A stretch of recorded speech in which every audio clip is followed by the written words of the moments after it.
I've said we'll just keep buying the top forever. Every day is a good day to buy Bitcoin.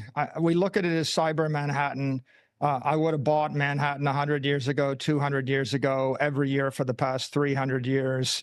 You pay a little bit more than the person that bought Manhattan before you, but it's always a good investment to invest in the economic capital of the free world. And, if you think about the Louisiana Purchase, California, and Alaska, we paid $40 million to buy 75% of the United States. Nobody remembers the $40 million.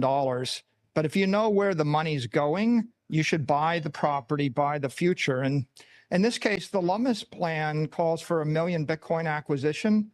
That's worth $16 trillion to the country. RFK proposed 4 million Bitcoin that would be worth about $56 trillion. There's room for Trump to go beyond that, even $81 trillion in gains. And that's against $36 trillion in the US national debt. So all the capital outside the US and all of the antiquated 20th century capital is going to flow into digital assets. It's going to flow into the Bitcoin network. And the logical thing is for the US to buy it now and own the future. I think just a progressive acquisition of it makes sense. Keep in mind, if you bought Manhattan from 1650 to 1700, a little bit every single year, it would have been a good acquisition. Right now, we can buy, the United States could literally buy 20, 25% of the Bitcoin network, either by trading out its existing gold stores or just by borrowing a small trace amount of money. And so the Bitcoin networks could go up by a factor of 100. You might as well buy it before it 100x's.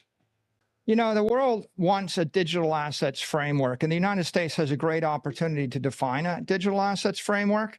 We need to define the definitions of a digital commodity, a currency, a security, a token, an NFT, and an asset-backed token. And we need the rights and responsibilities of issuers and the exchanges and the owners.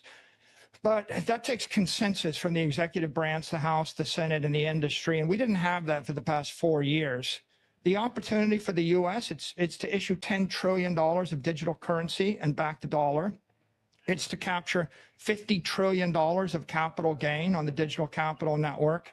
And I do believe with the digital assets framework that this administration could put forward, there's no reason why we won't see $500 trillion of assets tokenized over the next 21 years and 280 trillion in capital flow into the digital capital network that is Bitcoin. My 21-year forecast is for Bitcoin to appreciate about 29% a year, ARR, to $13 million a coin by the year 2045.